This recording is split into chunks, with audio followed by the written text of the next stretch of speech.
मंगलाष्टका चालू झाल्या होत्या. आधीच लताचे होणारे सासरे म्हणाले की 4 चाकी गाडीची सोय करा आणि मगच मंगलाष्टिका चालू होतील.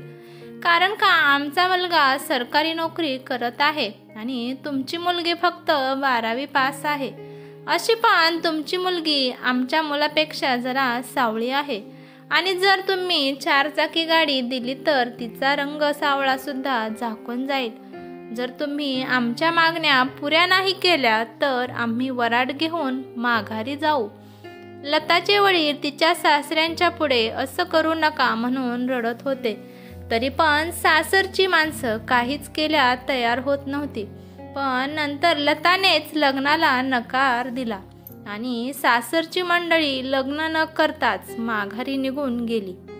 आणि काही वर्षानंतर तेच सासू सासरे आणि तोच नवरा मुलगा मंगेश लतापुढे हात जोडून रडत होता. डॉक्टरच्या केबिनमधून बाहेर आल्यावर मंगेश डोक्याला हात लावून बसला होता. मंगेशची आई आली आणि त्याला म्हणाली की असं काय झालं आहे की तू डोक्याला हात लावून बसला आहेस. मंगेश त्याच्या आईला म्हणाला की आई, लता डॉक्टर झाली आहे. कोण लता म्हणून त्याच्या आईने प्रश्न केला. अगं ती आई लता जे आपण काही वर्षांपूर्वी तिच्यासोबत लग्न करणार होतो, परंतु 4 चाकी गाडीमुळे आपण तिच्यासोबत लग्न करणार होतो परंतु 4 चाकी गाडीमुळे आपण तिच्यासोबत लग्न पण मंगेश लग्नासाठी आपण नकार दिला नाही. नकार तर त्या मुलीनेच दिला होता.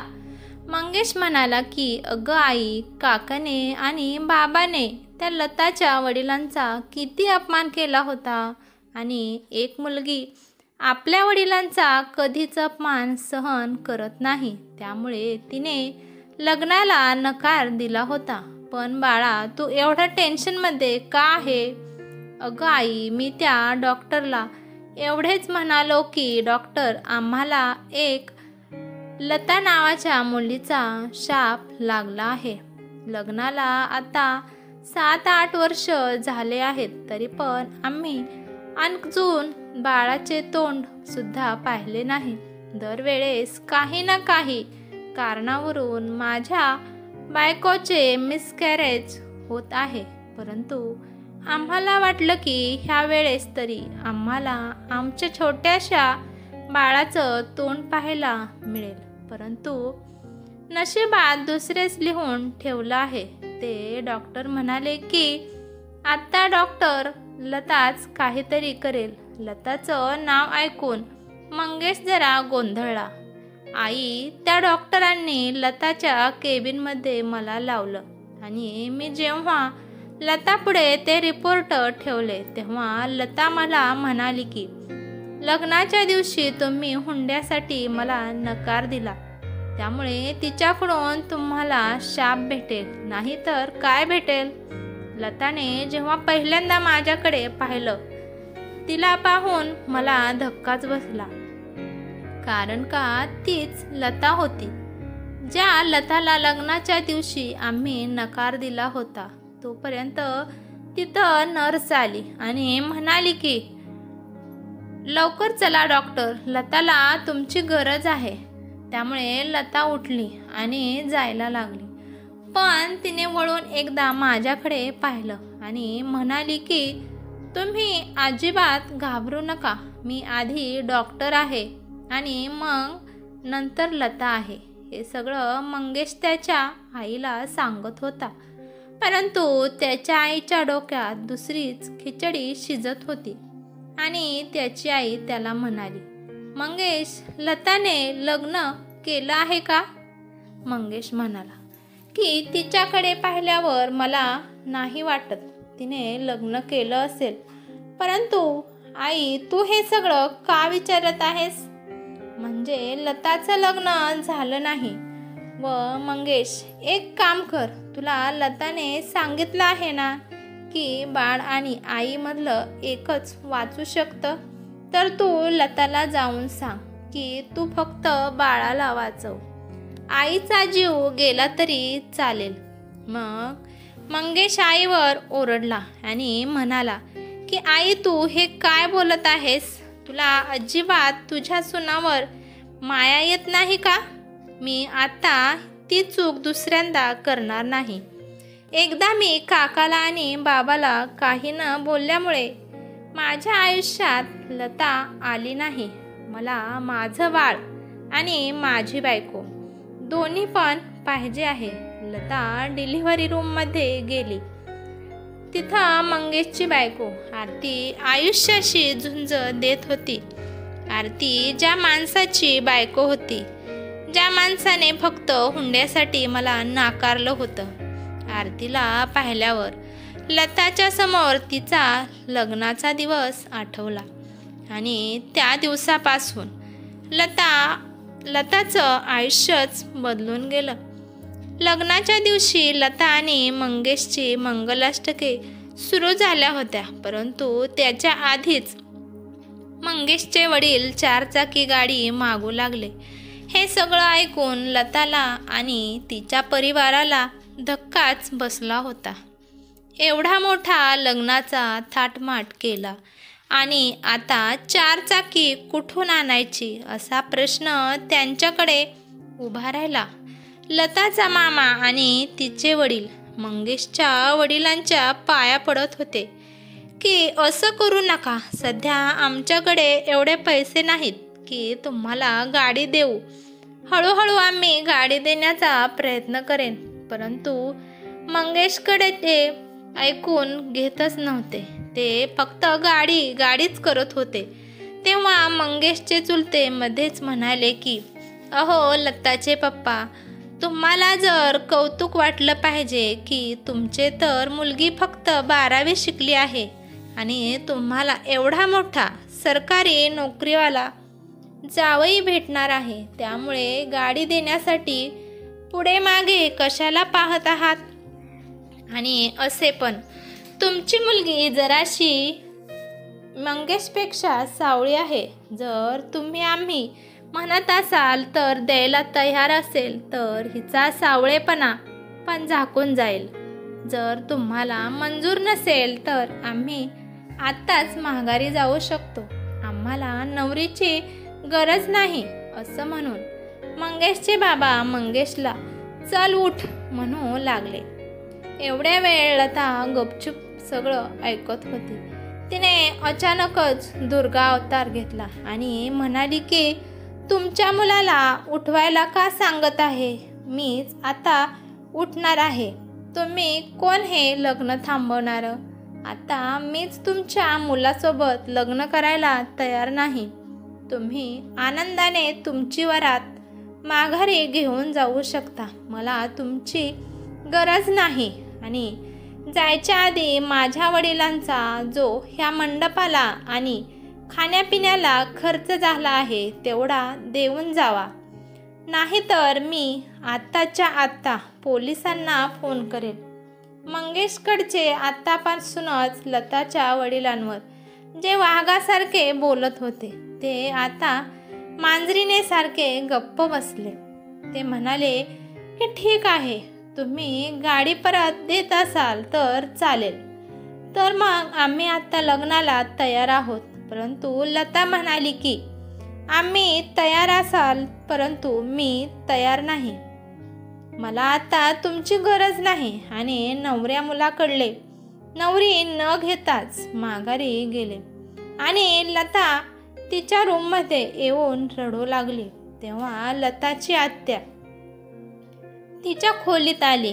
आत्याला पाहून ती आत्याच्या मिठीत रडू लागली आणि आत्याला म्हणाली की आत्या, मला अजून शिकायचे आहे. आत्याने जाऊन लताच्या वडिलांना सांगितले की मी आधीच म्हणत होते की लताला शिकू दे. तिचं आत्ताच लग्न करायचं वय नाही. परंतु तुम्हाला पैशावालं स्थळ भेटलं म्हणून तुम्ही या मुलीचं आयुष्य खराब करायला निघाला होता. तिच्या आत्या लताच्या वडिलांना हे सगळं बोलत होती. आत्या म्हणाली की हे सगळं हे बघ दादा, मला मूलबाळ नाही, त्यामुळे आजपासून लताला शिकवण्याची सगळी जबाबदारी माझी. मी लताला माझ्या मुलीप्रमाणे सांभाळेल. तिला जेवढं शिकायचं आहे तेवढं मी आता तिला शिकवणार आहे. आणि तेव्हा आत्या लताला घेऊन तिच्या घरी गेली. आता फक्त लता एकच ध्येय होतं की शिकून स्वतःच्या पायावर उभं राहायचं. त्यामुळे लता त्याप्रमाणे अभ्यास करू लागली. लता खूप हुशार होती.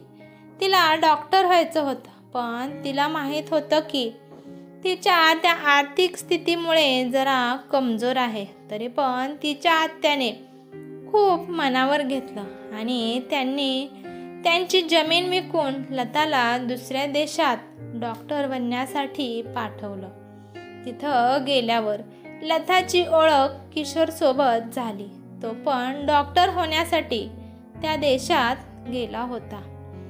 तिथे गेल्यावर फक्त राहुलच लताचा मित्र बनला होता. तो लताची खूप मदत करत होता. काही वर्षानंतर लता चांगली डॉक्टर झाली आणि डॉक्टर होण्यामागे राहुलचा सुद्धा पाठिंबा होता. हळूहळू लता एवढी मोठी चांगली डॉक्टर बनली की एखाद्या व्यक्ती मरणाच्या दारात जरी असली तरी ती मरणाच्या दारातून त्याला खेचून माघारी आणत होती. आणि तेव्हाच आरतीची केस म्हणजेच मंगेशच्या बायकोची केस लता पुढे आली. दुसऱ्या डॉक्टरांनी ही केस घेण्यासाठी स्पष्ट नकार दिला, कारण का पेशंटची तब्येत खूपच क्रिटिकल होती. आतापर्यंत सगळ्यात अवघड म्हणजे आरतीची केस लताला आली होती. पण एक अडचण होती. जर ह्यामध्ये आरतीला किंवा आरतीच्या बाळाला काय झालं तर लोक हेच म्हणणार होते की लताने तिची पर्सनल दुश्मनी ह्या दोघांवर काढली आणि त्यामुळे तिचं पूर्ण करिअर खराबसुद्धा होऊ शकतं. लताला माहीत होतं की ह्यामध्ये आरतीची काहीसुद्धा चूक नव्हती. लताला घाम फुटत होता. तिला खूप भीती वाटत होती. तिची ही हालत पाहून नर्स लताला म्हणाली की काय झालं आहे मॅडम, तुम्ही स्वतःला सांभाळा. तेव्हा लता म्हणाली की तुम्ही डॉक्टर राहुलला फोन करा. थोड्या वेळानंतर ती नर्स आली आणि म्हणाली की डॉक्टर लता, डॉक्टर राहुल थोड्या वेळातच येणार आहेत. ते आता निघालेच आहेत. हे ऐकल्यावर लताला जरा हिंमत आली. नंतर लताने अर्चना आरतीकडे फक्त एक पेशंट म्हणून पाहिले. 2 तासानंतर बाळाच्या आवाजाने सगळेच खुश झाले.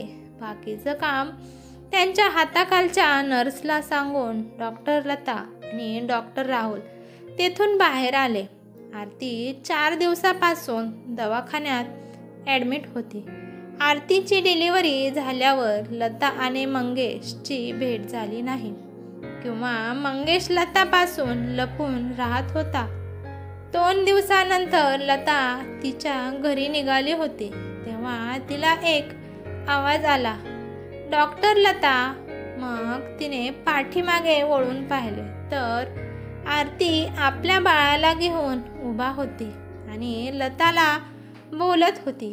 आरती आपल्या बाळाला लतापाशी देत म्हणाली की मला माहीत आहे डॉक्टर लता की तुमच्यासोबत मंगेश आणि मंगेशचे घरचे कसे वागले होते. लता म्हणाली की मी ती गोष्ट कधीच विसरून गेली आहे, कारण का मी आता ज्या पदावर आहे ते पदावर मी आता नसती तर कारण का जर माझं लग्न मंगेशसोबत झालं असतं तर हुंड्यासाठी माझा जीव गेला असता.